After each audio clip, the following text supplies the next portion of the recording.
Hello, and thank you for joining today's webcast. We're about to begin Serious Social Response Now, From Vision to Action. I'm going to begin with a few points of housekeeping. By now you should be in the event console. You should see the title slide for today's presentation, a Twitter stream, and a Q&A widget open. You can tweet about this webcast during the presentation with the hashtag SeriousAboutSocial. Please also submit questions during the webcast through the Q&A widget. We'll be addressing those we can get to at the end of the presentation. Please also note there are additional resources available to you at the bottom of your screen. In the green resources folder, you'll find today's slide deck and a corresponding white paper. You'll also find our speaker bios, more on Lithium and our products, and of course a way to contact us if you'd like to set up a meeting. I'd like now to introduce today's speakers. With us we have Dave Evans. Dave is the VP of Social Strategy at Lithium. He's also the author of best-selling Social Media Marketing, An Hour a Day, and Social Media Marketing, The Next Generation of Business Engagement. He's a regular columnist for ClickZ, a frequent keynoter, and a C-level business training provider.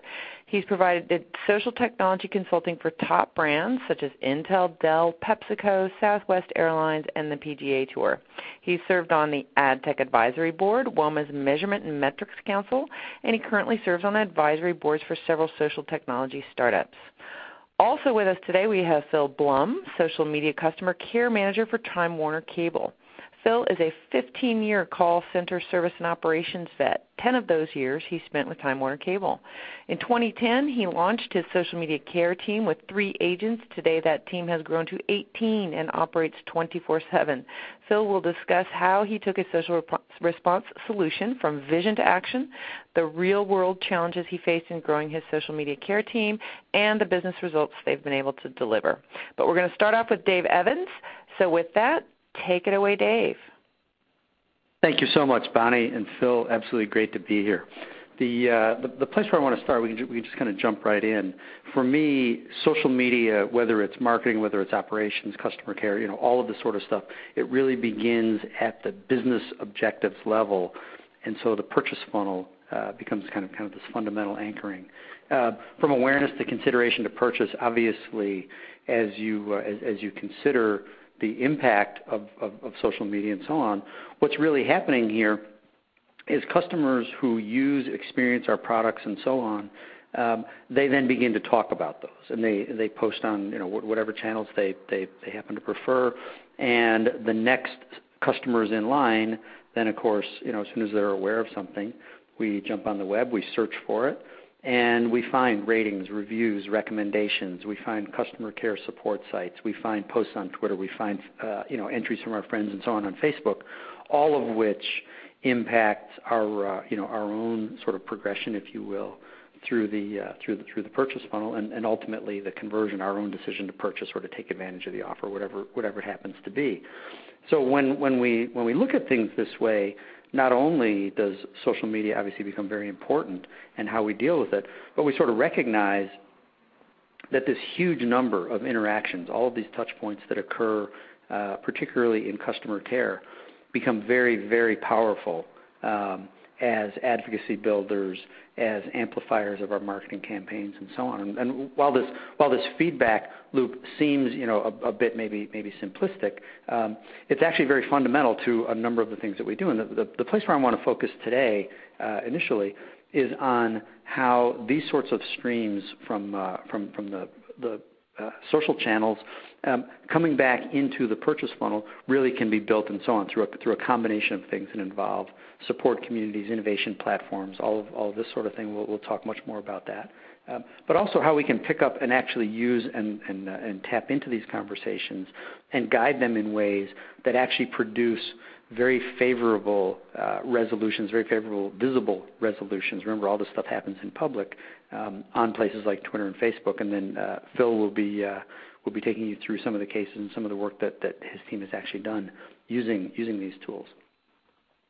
One of the questions that we get a lot is how social media, how support forums, how Twitter and Facebook really all fit together. And I've got a quick example here that I just want to jump through. A number of brands have set up, whether it's on something that they built themselves or a platform that they purchased or through an external service provider, something like that. They have some kind of a support forum set up. And you see here on this chart, this is actual customer data. Months are along the bottom, and this is about 6 months into the implementation of a typical support community. And the traffic in the community has grown to about 175,000 members, something like that. And that's a nice, healthy clip that this is growing at. And as this grows, you see we've got this sort of organic rate of growth, and everything's going along really well. But the question becomes, what about all the people who didn't realize this community was there, or who didn't find it, or maybe they looked at the first page, they searched, and they found some things, and communities can be very powerful for SEO contribution, and they jumped in and they looked at this and they thought, yeah, but there's a lot of people talking. I just want to reach out to the brand directly. And so they post to your Twitter page, or they post on your Facebook business page, or they just mention the brand in the context of a post maybe to their friends. Has anybody ever had experience with this particular thing? Where are those people this whole time?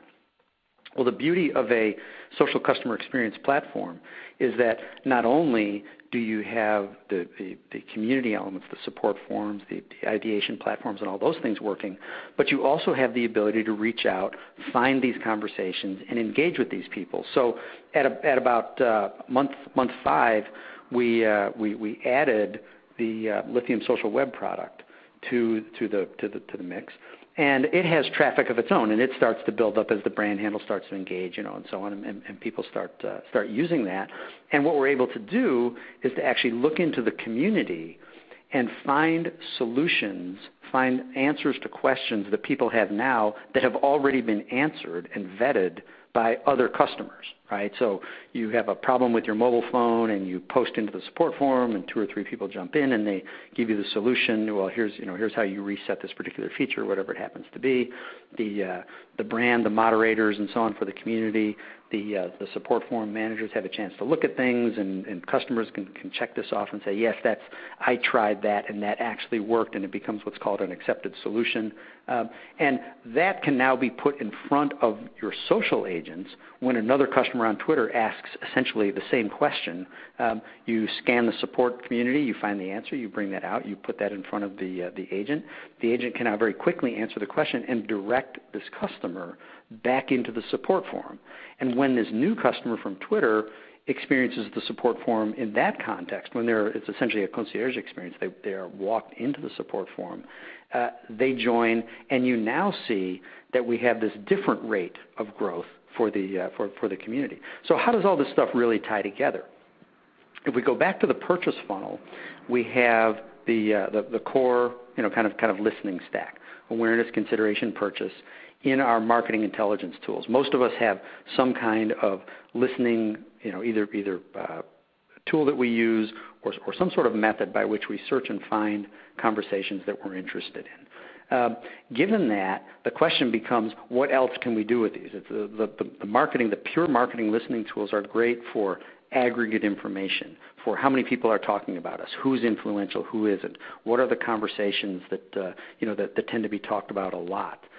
Things like that. And we can get this aggregate information, maybe sentiment. Are most of these positive? Are they negative? What we get that kind of a temperature check on the conversations. What we really want to do, though, is we want to start picking off from those conversations. Actually expand what we're looking for and pick off and engage individually with customers, so that when somebody says, I'm having an issue with something, or I want to do something, or I really love this experience that you provided, this can be routed, prioritized, sent through workflow processes that start to look more like a call center versus a marketing or PR team. We can route those right into specific people. And as I mentioned, we can additionally tap into our sources of information, our knowledge bases, our community platforms, and things like that, and we can find answers to questions. We can introduce people to these, and so on, and do a much better, much more efficient job of answering these questions. With this kind of a flow in place, the next integration becomes CRM. How do we tie this back to our customer records and so on? And so when you see your social customer experience platform, when you see this ecosystem design, this starts to look really, really attractive for a variety of teams across the organization.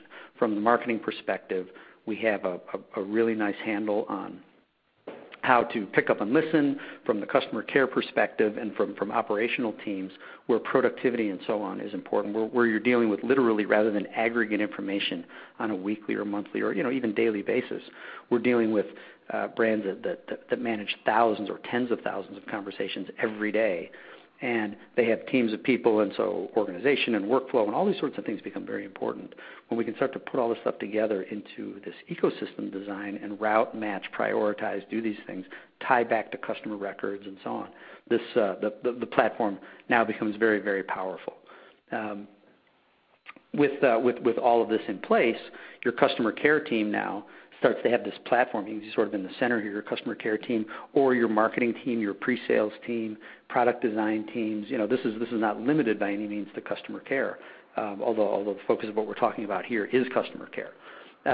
But this gives everybody the opportunity now to route in and see and understand what's really going on, and then to respond individually, to carry conversations on with an individual agent and an individual customer, and get these wrapped up in a reasonable time frame. So how does this really play out? When we jump in and look at this, here's an actual representation of a typical conversation. So a customer posts on Twitter, and the post arrives in an area where posts have been filtered, so specifically skilled agents, somebody who handles warranty or shipping or customer care, or if it's a pre-sales application, I'm on your website, I'm looking at 2 different laptops, which one is best for me, right? A question like that. And questions like that, by the way, can be routed to the community, or they can be routed to agents, because customers can answer some of these questions, and then obviously agents can facilitate if there's some option or you want to check availability or something like that. So the post arrives. And once the post arrives, a specific agent now claims this post. This is specific, obviously, to Lithium Social Web, but you can imagine this practice kind of generalized. But so we go from this sort of work queue where all these posts arrive. A specific agent picks this up. By assigning it to a specific agent, by the way, a couple of problems are avoided here. Agents don't compete for posts. They don't collide with each other. You don't get 2 agents talking to the same customer at the same time without realizing it. Those kinds of things. This starts to streamline the actual workflow. Once the post is in focus, the agent has immediately available. This is literally 60 to 90 seconds after the post has been placed on Twitter by the customer. The agent has all the customer information sitting there. So have we talked to this person in the past? If so, here are the prior conversations. They have knowledge base articles, things like that are applicable to this particular post. The communities have been searched. Those articles have been pulled back, dropped in front of the agent. And the agent can pick these up, combine this all together, create a solution, and push this right back out to Twitter. So literally a few minutes later, we have a number of brands with 5-10 minute response time SLAs. This is pushed right back out to the customer, and then the customer can come back and say, "That sounds great. I have an additional question," or "Thank you, that resolves my issue." The agent can then close out the case.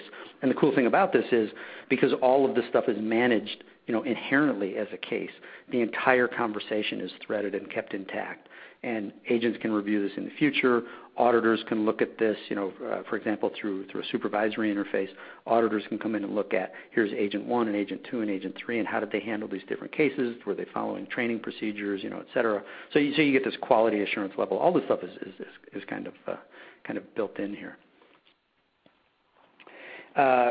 When the agent includes something like a knowledge base article, then the customer can actually open that up on Twitter. The customer sees some things that are really reassuring, like a complete recap of the conversation from beginning to end. If you've looked at Twitter, Facebook, and so on, while the actual back and forth can be generally satisfying, if you want to look back and see, okay, wait, now my question was, and then they said to do this, this, and this, and sometimes you have to piece some of those things together.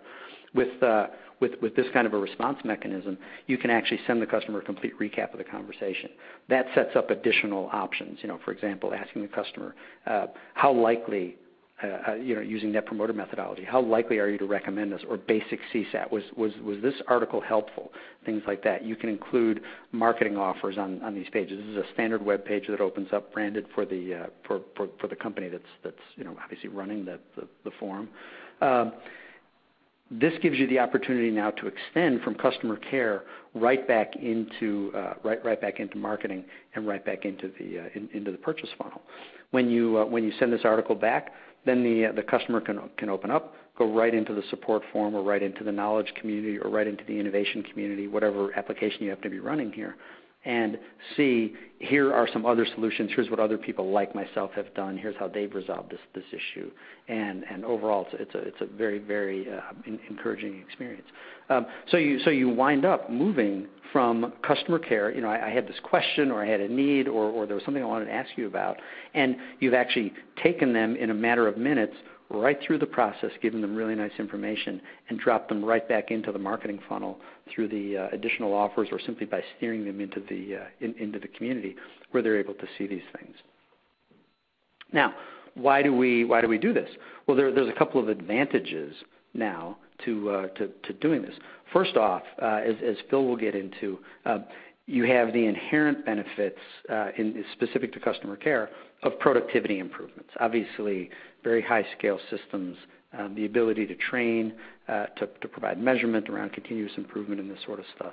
This tends to really drive uptake on the agent's part of best practices and really gets things operating the way they're supposed to. Obviously, that creates a superior customer experience on the social web, which is exactly what you want, because remember, if we go back to the purchase funnel at the beginning of this discussion, this is all about creating a visible, tangible, positive customer experience that makes people want to recommend you.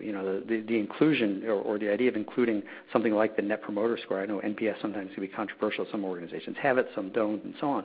But the thing that's not controversial is understanding the role of, the power in understanding, will someone or won't someone, how likely is someone to recommend me on the social web, because that is really the game, right? If people are highly likely to recommend you, you are ahead of the pack.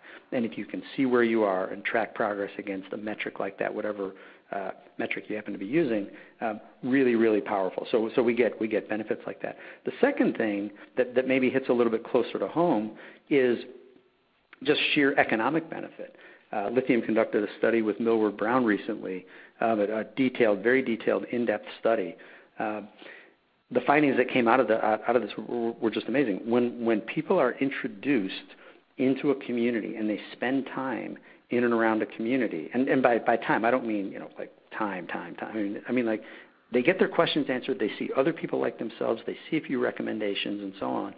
They are much more likely to engage in shopping activities, to convert and so on. And if you look at this, based on time spent in a community, before and after exposure to the community, with a little bit of uplift if they come and visit your Facebook brand page, a little bit more uplift if they come and visit Twitter, but they get the most uplift if they come and visit your community.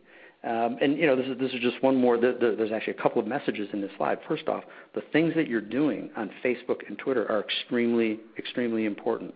These are business partners of ours. They play a very, very vital role in the overall spread of awareness and outbound messaging and things like that. But if you don't have the community along with your engagement process, look at the lever that you're missing. It's the most powerful lever when it comes to generating uplift in the actual shopping intentions. And if we go back to that purchase funnel again, which is why I start there. If we go back to that purchase funnel again, this is what it's about. How do we make people happy? How do we drive advocacy? How do we get them to recommend us? How do we get them to consider us, to shop more, to convert more? These are the things that we're really interested in. And time again, as we measure this and look at this, we just see the same basic sort of pattern of get them quickly to a resolution, do this publicly, make them happy, make it visible, they spread the word, introduce them to people like themselves that have used, this solution or similar solutions, things like that. They will spread the word, and off we go. Continuing on here, I want to jump to just this last slide and kind of summarize. So why do we look at social customer experience the way that we do? First off, at the base level, we have customer support, the need for immediate help, things like that. This is what drives satisfaction. When I get a survey from a brand asking me how things are going, do I have suggestions, and I'm in the middle of a problem with them, number one, the information that they get back is likely to be tainted by the fact that there's a problem right now. So I'm probably not in the most positive mood. I mean, think about all of us. When things are going wrong, we become selfish, and we're all I want is this thing fixed. Whatever this problem is, just fix this. Then we can talk about other stuff, right? So if we get customer support right, now we have satisfied customers. We have the opportunity to have satisfied customers, right? So that's sort of step number one. With that in place, I can actually move toward loyalty. I can move toward pre-sales applications. If my customers are interested in a couple of different options, and I can pick this up in conversations on Facebook or Twitter or Google Plus or in my communities and so on, and I can work with people and show them some other options and have customers say, okay, so I did this or I did that, and they can kind of make these choices. You saw the economic benefit of the community. But what's really happening here, our customers are tending to choose the product that makes the most sense for themselves rather than the one that they thought they needed or a friend suggested or something like that, right? It's, think about things like big screen TVs, right? When we buy a big screen TV, sometimes it's like, okay, what's the most expensive? That's the one I want. What's the biggest one? That's the one I want. What's the one that has the highest density pixel? What it really has to do with is, what do I watch? Do I watch a lot of high-action sports? Then I want one kind of, there are displays that lend themselves to that. Do I have a big room or a small room? Putting too big of a screen in a media room doesn't produce the optimal experience. So knowing these kinds of things can actually help me get into the right TV for my media room, the right phone plan for my lifestyle, et cetera. And by doing that, I'm more likely to become a loyal customer if I'm truly happy at that level. And then finally, with those things in place, now we can come back with the ideation, with asking questions like, do you have suggestions on how we can improve? Because if I've got happy, satisfied customers and I ask them what I can do, now I'm going to get my innovative ideas and the things that I really want to understand from them.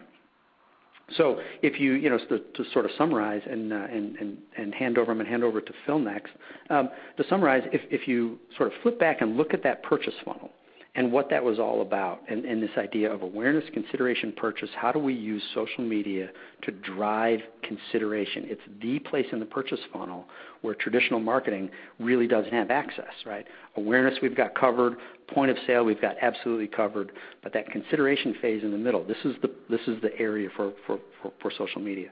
So if we can start to use that and build through customer care these visible positive conversations, build through the linkage, the social customer experience linkage between our engagement platforms and our community platforms and so on, and really start to drive commerce and uplift and these kinds of things, we are really, really in a strong spot. And ultimately, where we come out, if you just look at this sort of hierarchy chart, we go from satisfaction in customer care through loyalty in pre-sales applications of engagement, of answering questions around what kind of, what are my options here?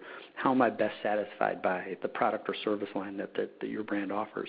And ultimately, with those kinds of customers, we're in a great spot to bring them into ideation communities and those kinds of things and really get at the things that generate advocacy. When we've got customers advocating for us, we are really, really in a great spot. And that to me, just in a nutshell, is what this is all about.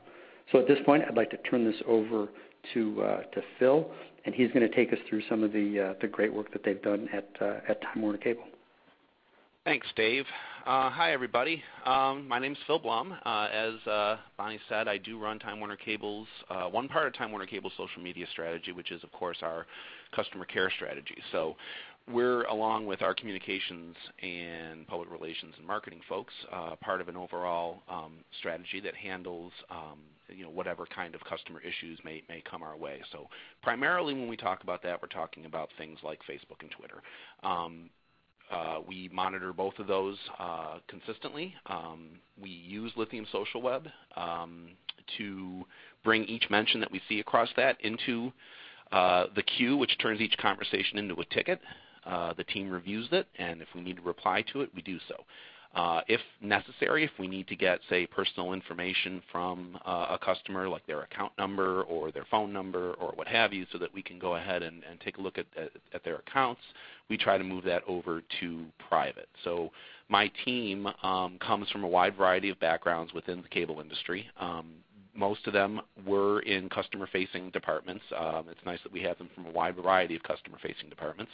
So we're very skilled in terms of being able to handle a lot of the issues that we see in-house. That actually is one of our primary team metrics, is to solve as many things as we can in-house without having to refer out to our various partners in our different markets in the enterprise. One of the things that when we have Lithium Social Web create those tickets, and that flow that Dave was talking about, we do have a group of 18 people. We're 24/7. One of the things that this enables us to do is if we have one of our agents, knocks off for the day at 5:30 in the afternoon, and he had just sent out a reply to a customer, that customer replies, that reply goes back into the available queue because the system sees that the agent is no longer logged in. The next agent picks it up and continues the conversation, and from a customer standpoint, that's just a seamless transaction.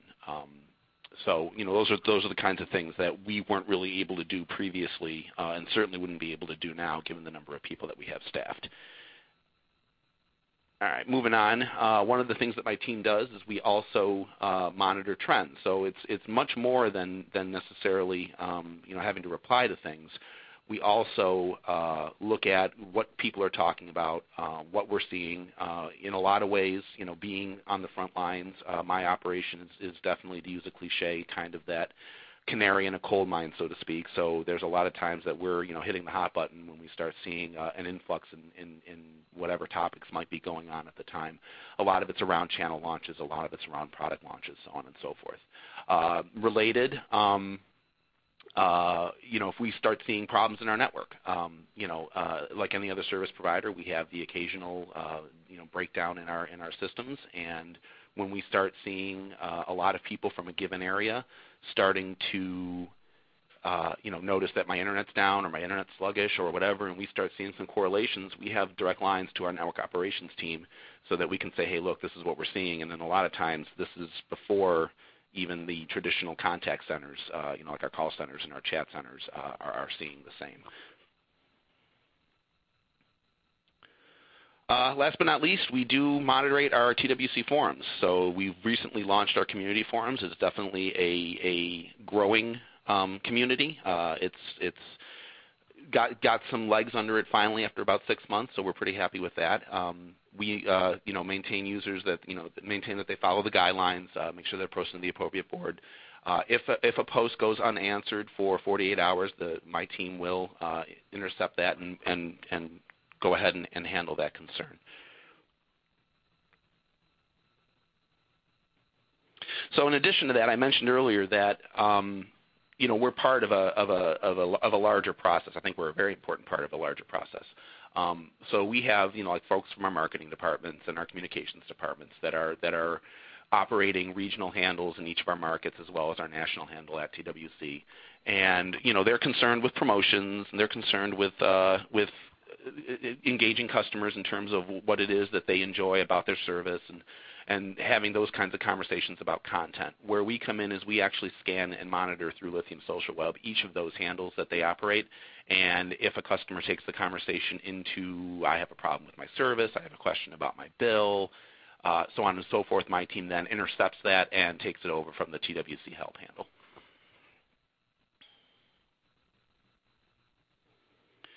So, and again, I come from call centers. when I first started with my 3 folks back in 2010, one of the things that not only frustrated me but also frustrated the folks that I report to is well, do you have a handle time? Do you have a talk time? Do you have thinking in that kind of call center mentality that how much active time are the agents actually spending on doing this versus back office such and so forth.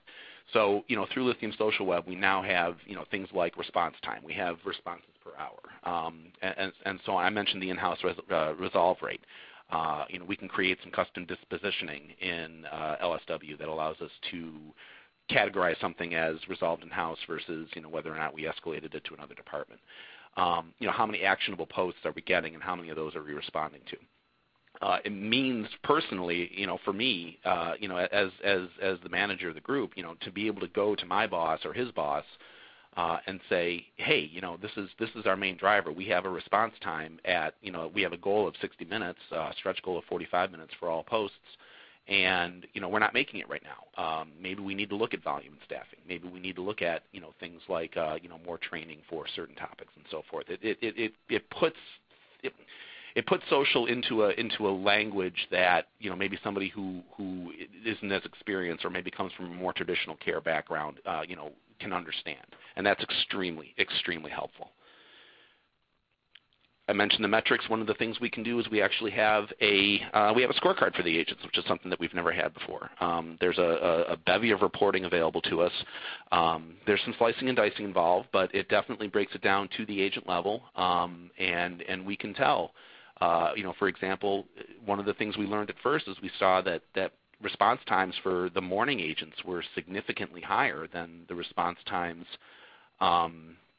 for the agents in the mid-shift, and we realized that was because that we don't have overnight agents. The morning agents were coming in and having to sift through a lot more items than the mid-shift people were, and that was what was driving that response. Or that response time. So we could then direct our forecasting and staffing efforts around those types of issues and see that clearly we need more help late at night. So making those kinds of informed, again, call center like decisions is what this tool is enabling us to do. I mentioned trending and routing and things like that, trending and sifting through the different posts and acting as that canary in the coal mine. When we see something is going on, we can on the fly create filters that'll serve a couple of purposes. One, down the road, so if I have somebody who comes to me and says, well, Phil, how many people were talking about XYZ topic on Facebook, on our Facebook page, I have that filter in place that I can run reports off of. If they're not things that are actionable. So if we launch something, if we launch a new network, if we launch, or if we're having a dispute with a network or whatever, in a lot of cases, a good 90% of those items aren't really actionable from a customer care standpoint. This allows us to filter those out of, sorry, let me go ahead I need to go to the next slide. I apologize. This lets us get those things out of the agent's way so they can focus on the more immediate care items. So, from a triage standpoint, from a priority standpoint, I'd rather deal with the individual whose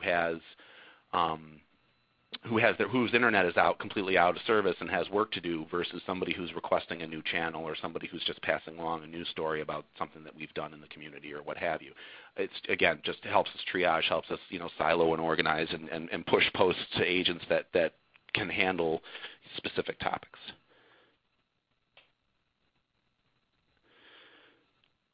So one of the big challenges we had was we had a very cumbersome logging system. So, we started, as we grew, we started running into customers who would say things to us like, well, you've talked to me before. Why are you asking me all these questions? You already have all of my information.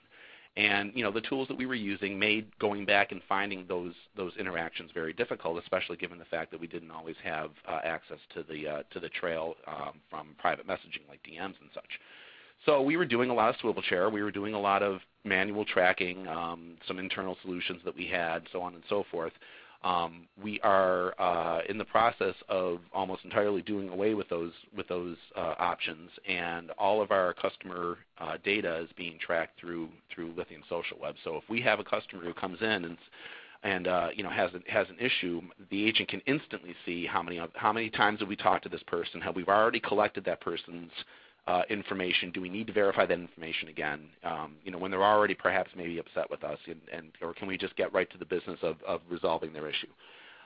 It also, again, going back to the trending, it provides us with, what tags posts are being associated with. So at a glance, we can see what a popular topic of conversation or a popular trend might be on any given day.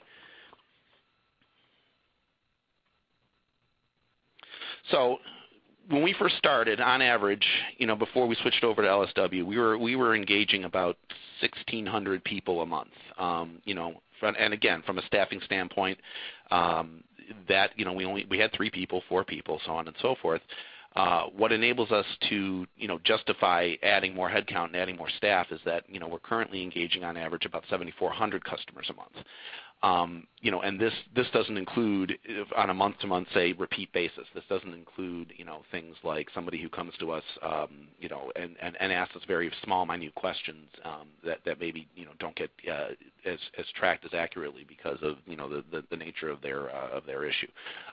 But we've seen an incredible increase in our productivity. We continue to grow. We continue to see more and more posts come in. This is enabling us to focus more on the customer experience without sacrificing that kind of, again, that canary in a coal mine role that we serve in TWC's greater social strategy, because, again, we can always go back to those filters. We can go back to what have you and see what folks are talking about and reliably report on that. And that's all I have. Well, thank you ever so much. I have quite a few questions here that I'm going to flow out to both of you. And I'm going to start with you, Phil, because I got something super specific. You mentioned a few slides ago that one of your metrics is defining percentage of actionable posts. And we had a question come in saying, what exactly is that? What exactly does that measure? Okay, well, an actionable post for us is a post that's care-related and requires an agent to intercept that. So that would be somebody saying, whatever, where's my local office? What channel is Oprah on? My internet hasn't worked for 3 days, as opposed to somebody who says, Time Warner Cable announced stock earnings today of blah, blah, blah, blah, blah. Okay, or Time Warner Cable just recently launched, the Revolt channel or something like that. So speaking of measurement and metrics, perhaps you can go on a little bit about, you have mentioned quite a few, like solving in-house is one of your metrics. So what are some of the other ones, and perhaps, I know you have probably quite a few, but what would you say are mission critical? Well, I think the most important metric, hands down, is going to be our response time. So, to go back to the old, call center, verbiage, you've got your service level. How many calls are answered within a certain time frame? What percentage of those calls are answered within a certain time frame? So we look at that. We look at what our overall response time is. That speaks volumes to such things, again, such as training. Are we running into issues where agents are maybe being a little bit too verbose? Are they resolving a customer's issue quickly? Are they sensitive to the cues that the agent that the customer is giving in terms of how much time they want to spend on this particular issue? Are we seeing an increase in volume? If we're seeing an increase in volume, why? Where is it coming from? What's driving it? Is it something that we need to again, going back to those filters? Do we need to apply? Do we have to tweak our keywords to get things that are unactionable out of the agent's way so that they can respond faster to the crisis and the immediate situations that we're seeing from our customers? Do we need more staff? So on and so forth. It goes right down the line. That's easily our most important. In-house resolution, again, there's a lot of customer satisfaction tied to in-house resolution. So we strive to resolve whatever we can for our customers without ever having to involve another department. There are some things that, because of internal policies and so on and so forth, that we don't have a choice about, but there are lots of things that we do. And from a customer standpoint, you're going to have a much more satisfied customer who isn't, quote unquote, transferred someplace else. If it's a first contact resolution type of thing, and we can do that, even if it maybe takes a day or two to get back and forth with the customer, and we can resolve that without them having to go to another channel, that's a win for us. Those are the two main metrics. from an engagement standpoint, we look at things like resolve rate. So how many of the people that we reach out to, or how many are actually responding, how many are abandoning out versus allowing us to resolve their issue or escalate their issue. That informs such things as are we wasting our time with certain kinds of posts that we know we're not going to get a response on? Should we look at things that, if we have that data where customers clearly aren't responding, why? What's the common trend there? What's the theme? And what can we do to turn that into something more productive for somebody who's more open to receiving that kind of assistance? And on and on and on. And to be able, again, to drill this down to the agent level, to be able to look at a group of agents and say, okay, well, agent A is responding to 100 posts a day, and agent B is only responding to 12. That's a red flag. What's going on? I hope I'm answering that question. You sure are. And you know what? We have so many questions coming in right now, and they're all very specific and very targeted to you. I have some others that were put forth earlier that I'm going to put to Dave, but while these super specific ones are coming in, I'm going to give them over to you. So I'm going to combine two of them. One is, how do you calculate call deflection? Is it someone getting a satisfactory result from social media? And then have you measured whether or not your LSW implementation has impacted call deflection? Okay. So, sorry. Go ahead. Go ahead, Phil. I was going to say, from a call deflection standpoint, there's a question you have to ask: is social the customer's first choice in terms of getting their issue resolved?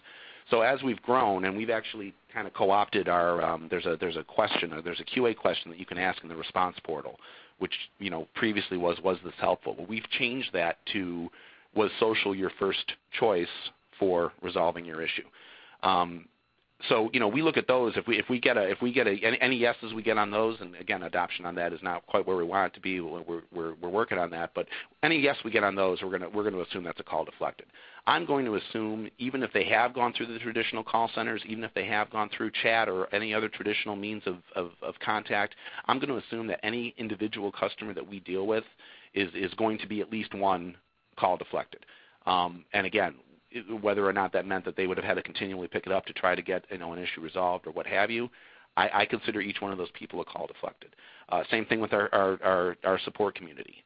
If there's a resolved issue, if somebody marks something as a solution, I'm going to go ahead and go out on a limb and say that was definitely a call deflected. We're working internally on a more precise model in terms of how better to report that and what costs are involved in it. It's not data that I have with me right now, unfortunately. But it's easy to project out that when you look at the number of people that we're assisting and the kind of volume that we're seeing and how that's been increasing month over month over time, it's pretty easy to see that as this continues to grow, this is going to continue to pay dividends from a call deflection standpoint. Excellent. I'm going to give you a little break and pose this next question to Dave here. And this is, you mentioned in your presentation you were talking about bringing community conversations into these social streams. How do communities help manage or moderate or mitigate any kind of negative comments that can be going on in social media? So there are a couple of ways of addressing this. First off, the short answer is recognize negative conversations do happen. I am not always the kindest when it comes to, I try to be professional, right, when it comes to my post to brands when things aren't working right. I have sort of a theory that says if you want an answer from a brand or from any other person, the first thing to do is to think about your own communication with that brand, and is this going to be worthy of an answer? I know Jeremiah Aoyang has a great matrix that starts out with the sort of look at, here is the brand detractor and somebody who's just coming at you with negative stuff, and then here's the sort of wannabe comedian, and the detractor you absolutely want to stay away from. You don't want to amplify that person at all. They're looking for social status. The comedian, look, if you want to engage in, comic relief for other people, okay, sometimes that works, sometimes it's on brand, sometimes it's not. The people that you really want to take care of is the person that says, hey, I tried the 3 things that you did. Could you please help me because this doesn't seem to be working? I mean, that's somebody who's genuinely reaching out. So the first thing is, we sort of look for those things, and obviously you can tune your system to pick up and route those kinds of questions and try to get on those things. But some days we just get a lot of negative stuff, and it happens. And so the role that community can play directly and the role that a high-scale engagement platform can play are, first off, in the community, you have your brand advocates. And we see examples where advocates rise up and actually begin to take up for the brand, to defend the brand, to say, hey, the brand gave you a reasonable response here. Lay off, and they'll actually do some of that work for you. It's really cool to see that happen. The other thing is using tools that are built into a platform like Lithium Social Web, where you can gather up a huge number of things. For example, one of the things Phil may want to talk about is how they deal with, for example, outages, things that happen in snowstorms, right? All those kinds of things that real world high performance brands have to deal with. The tools allow you to pick up some of those things in bulk and either move them off for later or move them off to a team that has brought in and been tasked with just handling that kind of stuff, so that your core agents can keep working on the people that, not only is there some snowstorm or something going on, but they also have a billing question, right? And you can get on those things and keep those people happy. So the bottom line here is there are best practices and business strategies that you can put in place that enable you, first off, to identify what kind of negative is this. Is this a determined detractor? If so, there's a specific path that we take. Is it somebody who's got a legitimate problem? Then there is nothing that looks better on the social web than respectfully addressing that, turning it around, and having that person in front of all of their friends say, wow, thank you. This is working really great now. I appreciate it. Because it says to all their friends, look, you're going to need this at some point too, and this is a brand that will actually stick up for you and step in when needed and get you back on the path that you're supposed to be. And then finally, when we have these sort of mass events, shipping issues, a storm in Memphis, and all of a sudden, computer shipments are delayed and this kind of stuff. I mean, FedEx runs through Memphis, so we see that with some of our hardware providers. They proactively post when things are happening with UPS or FedEx. They proactively post and say, look, here are the delays that you can expect because of this, and then people understand that and things that you can do on the platform to actually reduce that onslaught, that huge volume of negative stuff that you get that's very localized to some event that maybe is outside your control. So to that point, Phil, do you have something any anecdotes that you can share with us around, for example, Hurricane Sandy? How were you able to rely upon your social customers during those times in any kind of a different way? Hurricane Sandy was a real educational experience from a lot of different reasons. First of all, we had obviously we were proactively pushing out information to customers as the storm approached that we were how to contact us, and that we'd be including those kinds of updates and posts. We were able to, in a lot of cases, where we knew, because we had, coordinated with our ops group in New York City, we knew at the street level, in some cases, people that were out, and we were able to, push out updates to customers, en masse. So we would have, a regular update that we could target to a specific, group of people that we had identified as being within a certain, hub or node within our plant and our system. As the recovery efforts went on, again, being able to share that information, and we had a link online where customers could actually plug their address in and see, what kind of ETA was around, the restoration of their services, to be able to push that link out. And then, when we brought in our powering stations and food trucks, we were part of the effort to publicize that and to make sure that customers understood that hey, we see that you're at, we have you at 114th Street, and there's a truck down the street if you need to charge up any of your your phone or your tablet or so on and so forth. Or we have some food trucks available that are handing out food in your area. It just made life much easier in terms of trying to target the people who needed the information, and not necessarily having to bombard other folks who were not affected by the event.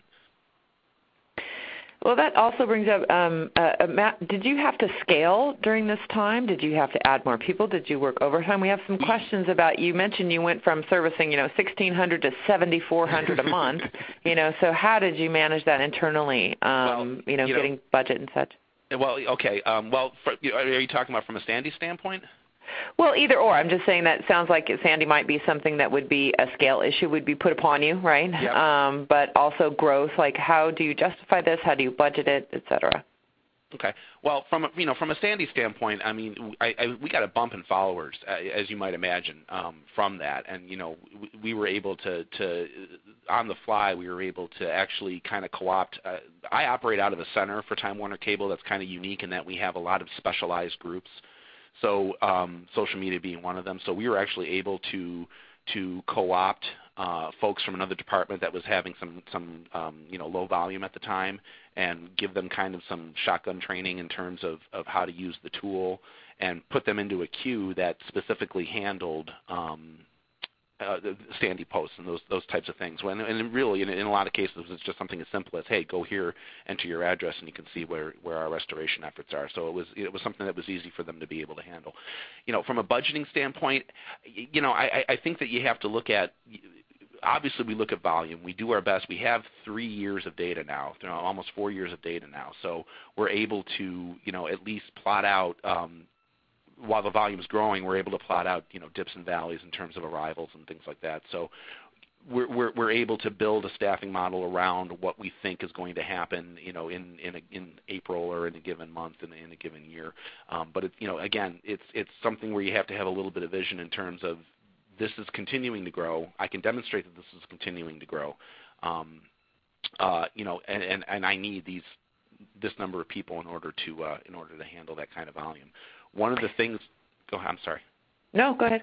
One of the things that we track is we track what we call inbound volume. So we've got all the posts that are coming in, and obviously, each one of those has to have a pair of eyeballs on it, right? But we also specifically track how many posts are we getting to our Facebook wall, which we would consider more actionable than, say, a post to one of our marketing posts, which is usually who somebody wants to win American Idol, right? So we look at that. We look at how many private messages are we getting, how many emails are we getting, how many direct messages are we getting. And when we consider all of that, quote unquote, inbound volume. So each one of those things, the thinking is even if it might be one person sending those 10 tweets, somebody has to answer those. And that's a huge, again, it goes back to the call center terminology. When you're talking about budgets and you're talking about headcount, to be able to have that data and say, look, this is how much stuff my team has to answer to. This is how many posts my team is answering to per agent. Do the math. We need more people. Excellent. Just the questions are really rolling in here. Another one that I had during the call as well and has just come in. So you mentioned multiple handles. What is your strategy for how to organize yourself on Twitter? How many different handles must you have, and how do you correlate those with departments, functions, et cetera? Well, we only respond from a care standpoint. There's a difference between what we're responding to and what we're monitoring, right? So we only respond from a centralized TWC help handle. We also have, each one of our agents has their own handle. So, occasionally we'll bump up against DM limits or follower limits with Twitter, or we'll have some technical issue that we have to switch over to those personal handles. So, but 95% of what we're responding from is coming from TWC help. So we in turn then monitor the regional handle. So each one of our major markets has a handle so that they can promote local efforts and so forth. So if we see something come in from TWC New York, New Jersey, and it's a care issue, we're in constant communication with our marketing and communications department. So we all understand that that's something that the care team's going to handle.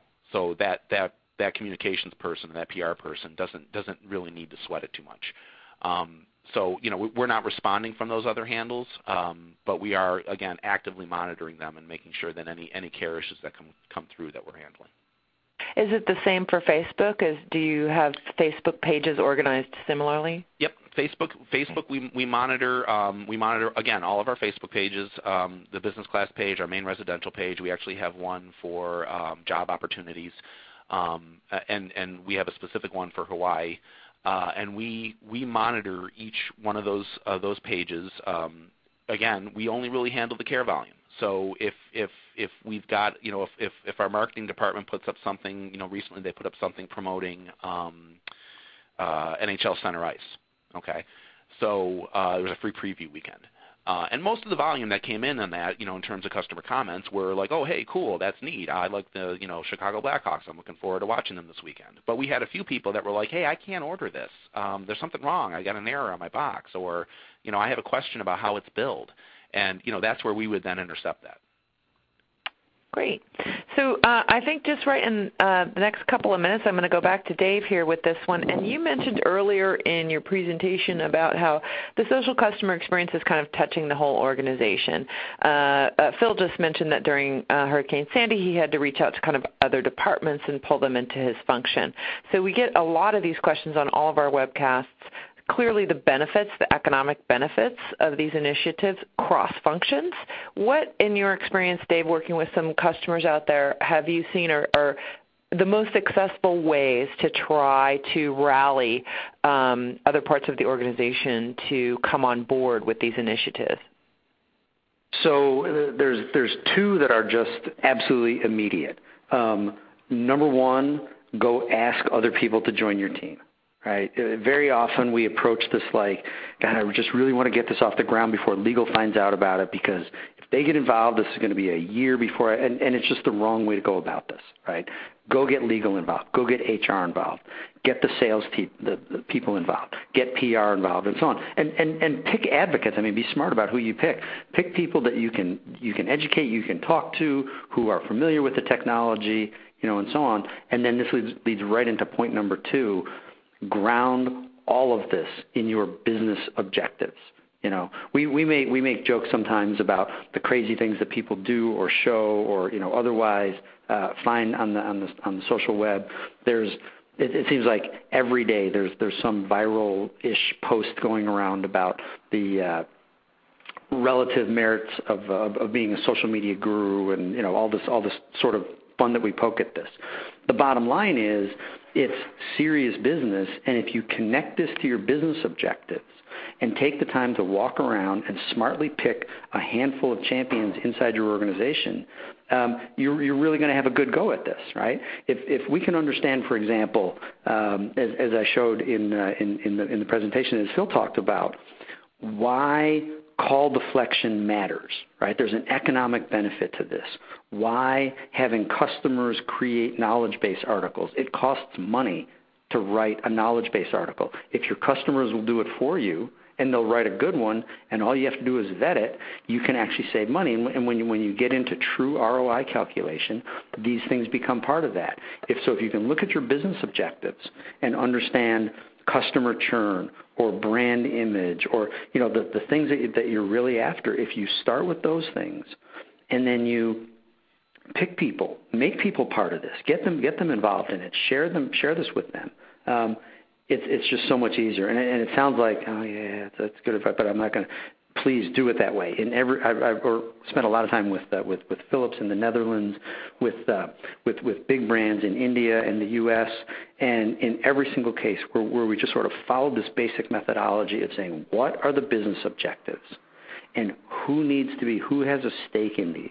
Let's get that team together first at a senior level, build some champions. Your job as the sort of advocate for this platform approach to social customer experience just becomes so much easier, and your chances for success are so much higher. So in our final moment, Phil, do you have anything to add in that? And as far as your specific experience, you and I spoke on the phone before the webcast, and I got the impression that your business functions were pretty well integrated in your company and that you do have a lot of cross-functional communication about all this. We do. We really do. I mean, it's growing. I mean, I think that excuse me.